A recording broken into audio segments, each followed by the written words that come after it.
Hai semuanya, welcome to Aspino bareng sama Titi.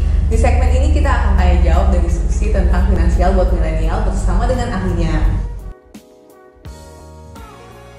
Nah, aku udah kedatangan Jeffrey Rahadja, seorang finansial konsultan dan juga seorang pengajar di salah satu universitas di Jakarta. Nah, aku mau ngobrol-ngobrol nih tentang pengelolaan keuangan keluarga.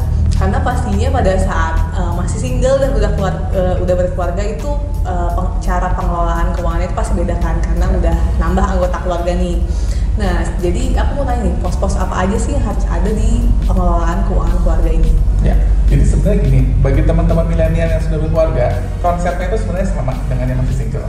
Bedanya, betul, bahwa pos-pos pengeluaran itu jadi makin banyak. Dan sebagai contoh nih, ketika sudah berkeluarga, suami dan istri akan saling bertanggung jawab terhadap mereka berdua. Nah, belum lagi ditambah pastinya anak. Anak itu kan juga punya kebutuhan dan itu cukup besar. Dan juga mungkin dengan kehidupan bertanggung jawab juga terhadap orang tua dari masing-masing suami dan istri. Nah, kurang lebihnya begini. Anak, sebagai contoh anak itu kan mempunyai kebutuhan yang banyak tidak terduga. Sebagai contoh sakit, lalu misalnya kebutuhan lain-lainnya, makan, pampers, itu juga semakin bertambah. Nah, kata kuncinya adalah pertama, itu perlu dibuat prioritas terhadap kebutuhan-kebutuhan itu. Dari yang segitu banyak, dibuat skala prioritasnya. Nah, dan juga jangan lupa disiapkan dana darurat. Karena kayak tadi misalnya waktu-waktu tiba-tiba kebutuhan, sakit atau apa, nah itu harus disiapkan dananya. Dana darurat itu kurang lebih 2-3 bulan pengeluaran. Oke, nah berarti kalau misalnya udah berkeluarga tuh salah satu pos yang penting tuh dana darurat, karena bisa aja tuh terjadi sesuatu yang tidak diinginkan ya. Nah, terus juga nih kalau misalnya keuangan suami istri nih pada saat udah nikah tuh sebaiknya digabung atau dipisah sih? Nah, itu sebenarnya balik lagi mungkin terhadap karakter dari suami dan istrinya ya. Karena jadi sebenarnya digabung juga tidak apa-apa.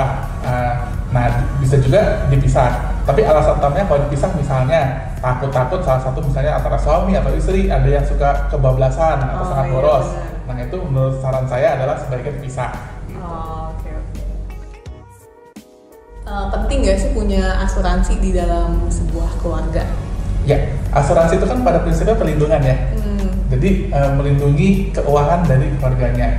Siapa yang mesti dilindungi itu adalah pihak yang mencari nafkah. Sebagai contoh, jika suami dan istri sama-sama bekerja, maka mereka berdua perlu adanya asuransi jiwa. Sebagai contoh, atau asuransi sakit kritis misalnya, sebagai antisipasi atau istilahnya perlindungan jika ada hal-hal yang diinginkan, maka pihak yang ditanggung itu misalnya seperti anak itu kan nanti kebutuhan masa depannya masih panjang dan masih banyak, itu terlindungi seperti itu. Tapi jika hanya salah satu yang bekerja, ya maka pihak yang bekerja itu saja, misalnya suami yang bekerja, si suami yang perlu mendapat tambahan asuransi. Oh, berarti poinnya itu yang paling penting itu asuransi jiwa, asuransi kesehatan ya. Kalau buat asuransi pendidikan anak tuh gimana? Ya, sebenarnya gini, pendidikan anak itu adalah pengeluaran masa depan. Bisa dicicil dari sekarang dengan tabungan. Nah, bisa juga dengan investasi pendidikan. Kita sudah dengar.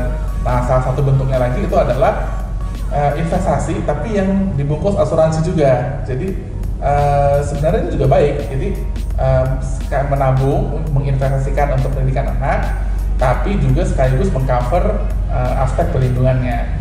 Menurut saya itu cukup bisa boleh lah dipertimbangkan bagi para milenial. Ya benar-benar pendidikan anak, karena semakin tahun tuh dana pendidikan makin tinggi kan. Betul. Makanya teman-teman milenial bagi yang sudah berkeluarga harus banyak berhitung nih terhadap target-target di masa depan, pengeluaran masa depan dengan cicilan atau tabungan atau investasi yang harus dilakukan dari sekarang. Nah, ngomongin cicilan nih, ada nggak sih maksimalnya tuh punya cicilannya tuh berapa gitu? Ya, cicilan itu sebenarnya tergantung apa yang dicicil.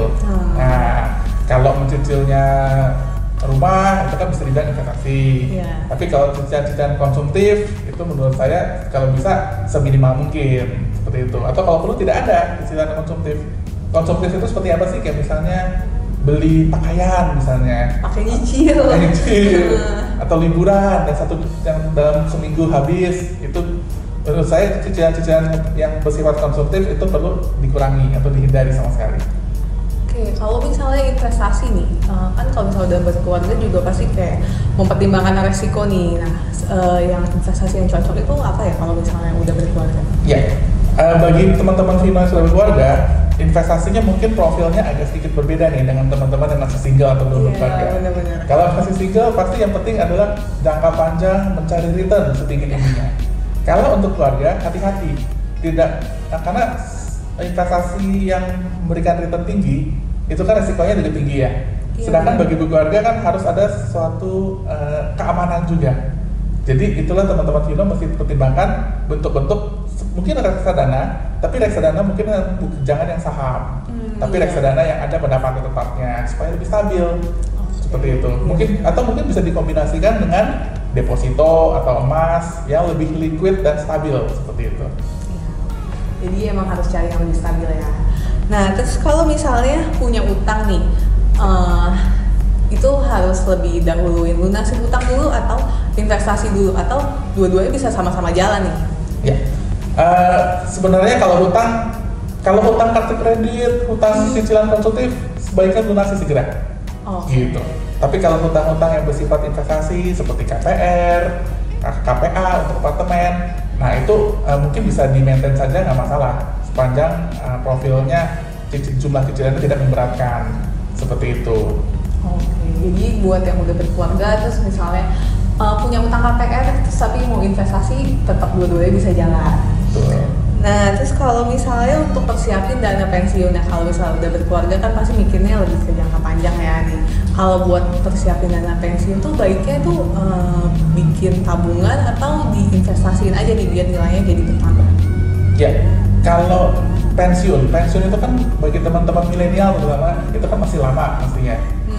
Jadi itu untuk jangka panjang itu masih boleh nih, ada kesempatan dari sekarang untuk berinvestasi supaya memperoleh harapan return atau nanti nilainya setinggi-tingginya seperti itu. Jadi ini agak berbeda nih, karena bahkan pensiun itu kan lebih lama lagi, jadi harapannya tentu tinggi, return dan nilainya tinggi di masa mendatang. Jadi perlu dicatat nih buat milenial yang udah berkeluarga atau punya rencana menikah dalam waktu dekat ini nih. Kalau misalnya kebutuhan setelah menikah itu pasti bertambah banyak, perlu diperhatiin tuh dana darurat, kemudian kebutuhan anak, juga tabungan dan buat pensiunnya di masa akan datang. Nah, buat teman Vino, kalau misalnya mau dapetin info lainnya tentang finansial, wajib banget follow Instagramnya @vino.id atau subscribe YouTube ya Vino ya.